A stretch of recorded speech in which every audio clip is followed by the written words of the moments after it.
How's everyone doing out there?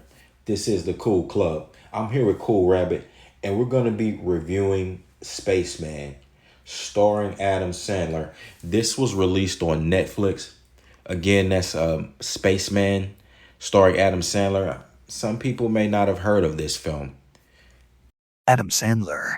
Didn't he star in the film Billy Madison? Oh yeah, and Little Nicky also. Yeah, same guy. That was one of my favorite films.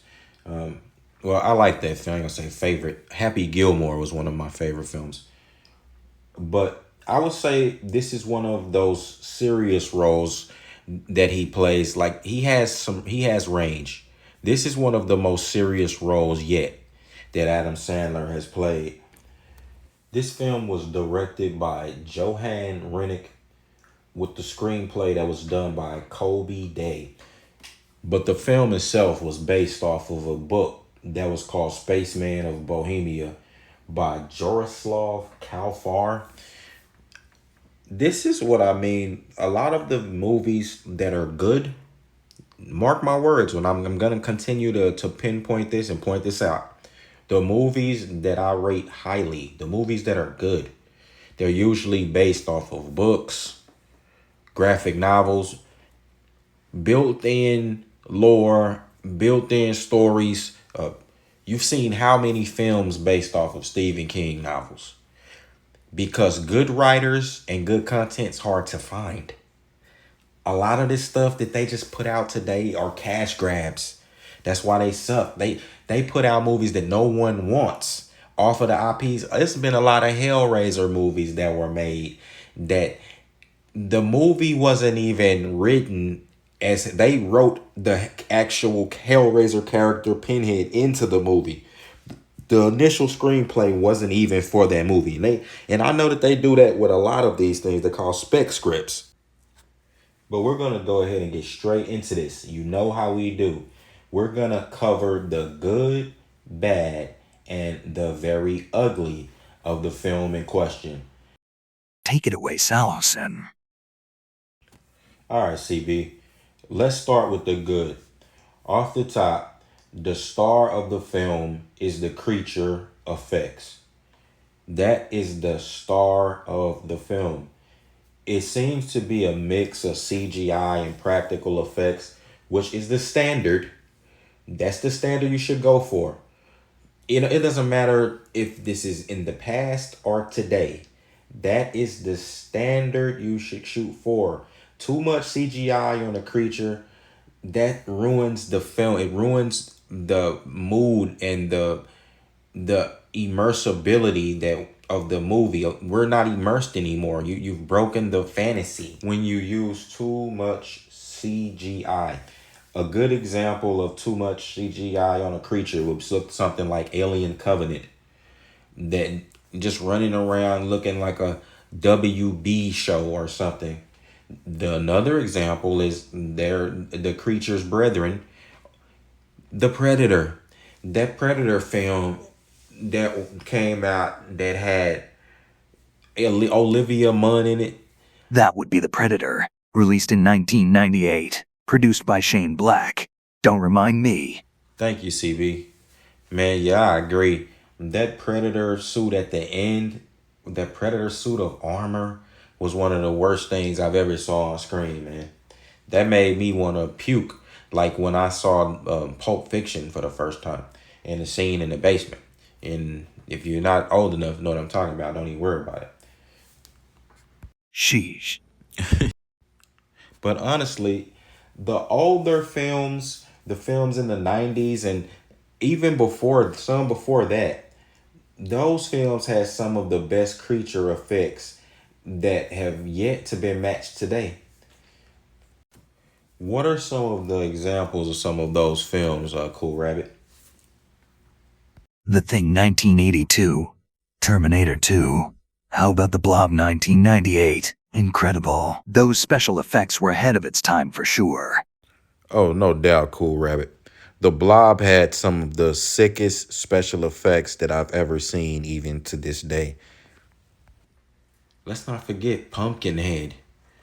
Pumpkinhead, if they can do that again today, with the right type of mixture of practical effects and CGI, that film will be great. But right now we're talking about Spaceman, and I want to continue with the good. Yes, it's the creature effect. That is the star of the film, and this is a spider creature named Hamush. This is the name that he was given. It has something to do with the astronomical clock in Prague.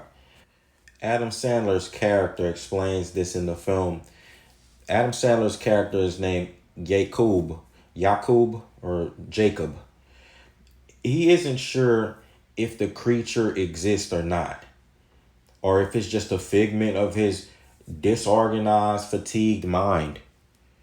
I mean, he is in space by himself, all alone. The creature itself straddled the line between what could be called creepy or hideous to some, but be beautiful, helpful, and benevolent to others. It did straddle that line. I mean, picture Ripley begging a xenomorph to stay with her. Come on, now, you'll never see that. This was good stuff. Adam Sandler, he was good as well. He's part of the good. He showed that he had range as an actor, like I said. When he steps away from the usual slapstick comedy a bit, he can really bring some emotion out of you. Like Adam Sandler is an emotional actor. When you really peel back the layers, he's an actor full of heart, if you ask me, and one of the greats. I also liked his interactions and dialogue with Peter, played by Kunal Nayar.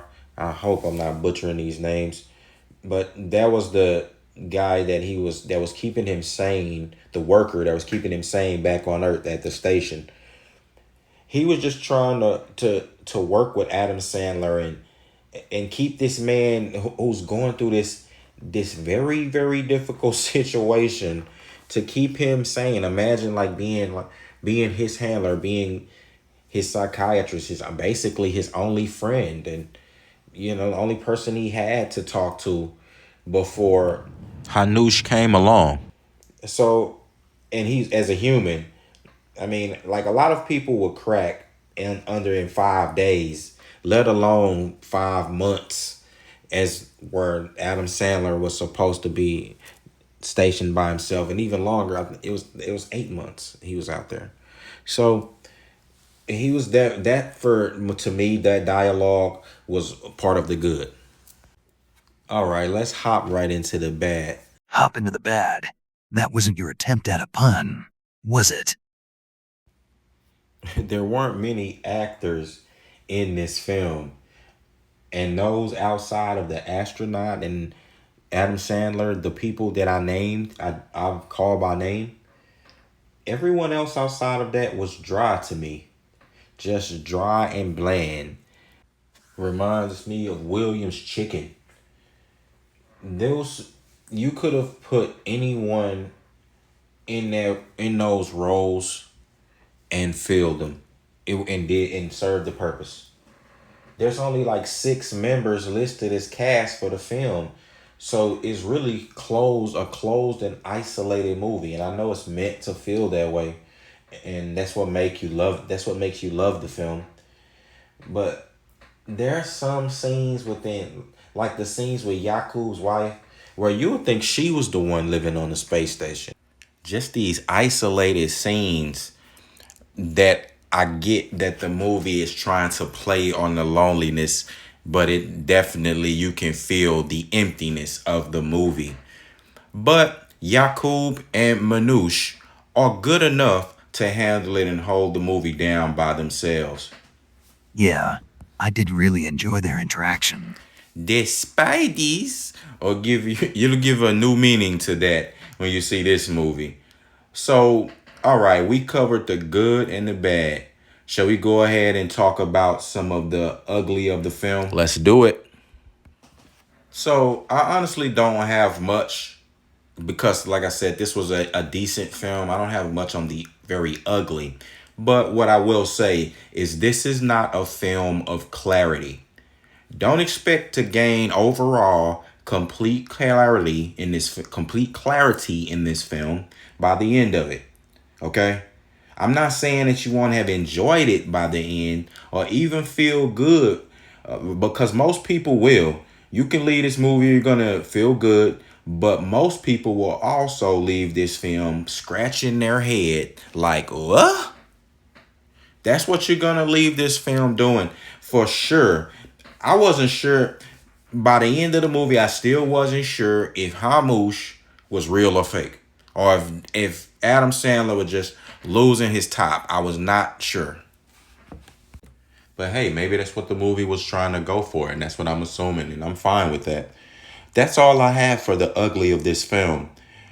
There's a lot that worked for me here, so I'm gonna just go and end it there.